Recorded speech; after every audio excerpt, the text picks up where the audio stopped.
Hi friends. ఈరోజు word స్టడీలో భాగంగా సాల్వేషన్ రక్షణ గురించి చూద్దాం. Salvation means being saved from sin and it's consequences. పాపం మరియు దాని పరిణామాల నుంచి విడుదల పొందటాన్ని రక్షణ అంటాం. బైబిల్ ఈ రక్షణ గురించి 3 కాలాల్లో మాట్లాడుతా ఉంది. నెంబర్ 1 రక్షించబడ్డాం. నెంబర్ 2 రక్షించబడుతూ ఉంటాం. నంబర్ 3 రక్షించబడతాం. ఫస్ట్ వన్ రక్షించబడ్డాం. నేను 14th ఆగస్ట్ 2009లో యేసుక్రీస్తు ప్రభువుని నా సొంత రక్షకుడిగా అంగీకరించి, నా పాపాలు ఆయన దగ్గర ఒప్పుకున్నాను.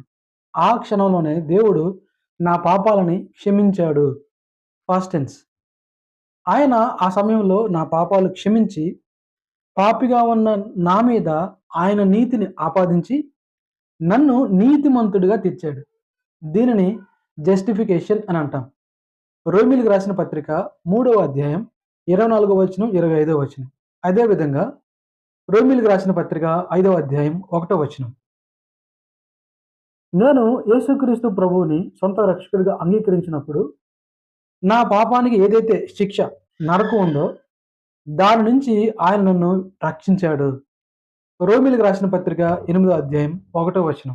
అదేవిధంగా నేను ఆయన్ని అంగీకరించినప్పుడు, ఆ రోజున 2009లో ఆయన్ని అంగీకరించినప్పుడు, ఆయన నన్ను తన సంతానంగా అంగీకరించాడు.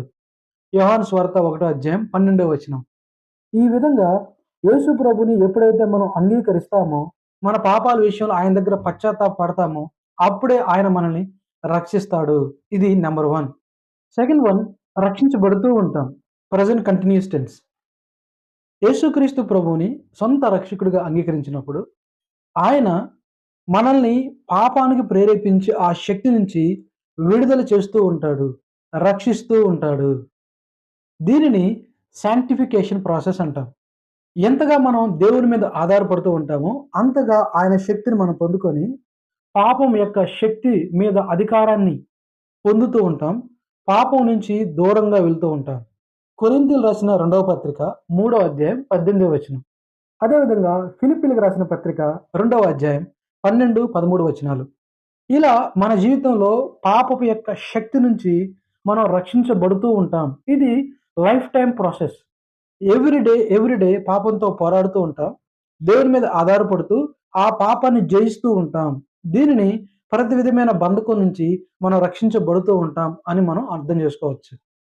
అదేవిధంగా థర్డ్ వన్ రక్షించబడతాం. Future tense.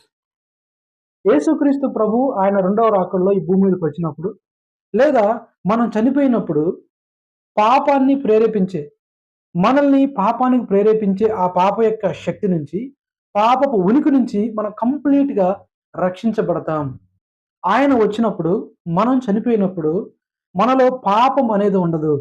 మనం ఆయనలాగా మారుతాం. దీనిని గ్లోరిఫికేషన్ అంటారు. రోమాపత్రిక 8వ అధ్యాయం 30వ వచనం. అదేవిధంగా ఫిలిప్పీలకు రాసిన పత్రిక 3వ అధ్యాయం 20, 21 వచనాలు. యోహాను రాసిన మొదటి పత్రిక 3వ అధ్యాయం 2వ వచనం. సో ఈ విధంగా యేసుక్రీస్తు ప్రభువుని సొంత రక్షకుడిగా అంగీకరించినప్పుడు, నెంబర్ 1 జస్టిఫికేషన్‌లో పాపపు శిక్ష నుంచి రక్షించబడి నీతిమంతులుగా తీర్చబడతాం. ఆయన సంతానంగా గుర్తింపును పొందుతాం. అదేవిధంగా శాంటిఫికేషన్ ప్రాసెస్‌లో పాపాన్ని ప్రేరేపించే ఆ యొక్క శక్తి నుంచి మనం ఎవ్రీడే విడుదల పొందుతూ ఉంటాం. పాపానికి దూరంగా ఉంటూ దేవునికి ఇష్టలంగా బ్రతకటానికి ఎంకరేజ్ చేయబడతాం. సొసైటీ బిల్డింగ్‌లో మన పాత్ర పోషిస్తాం.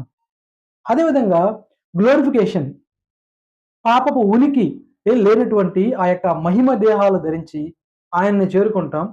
ఆయన లైక్‌నెస్‌లోకి మనం మార్చబడి ఆయనతో యుగయుగాలు జీవిస్తాం. కాబట్టి యేసుక్రీస్తు ప్రభుని అంగీకరించడం ద్వారా మనం నీతిమంతులుగా తీర్చబడి, ఆయన సంతానంగా గుర్తింపు పొంది, పాపపు శిక్ష నుంచి విడుదల పొంది, పాపపు శక్తి నుంచి విడుదల పొందుతూ, పాపపు ఉనికి నుంచి పూర్తిగా రక్షించబడతాం.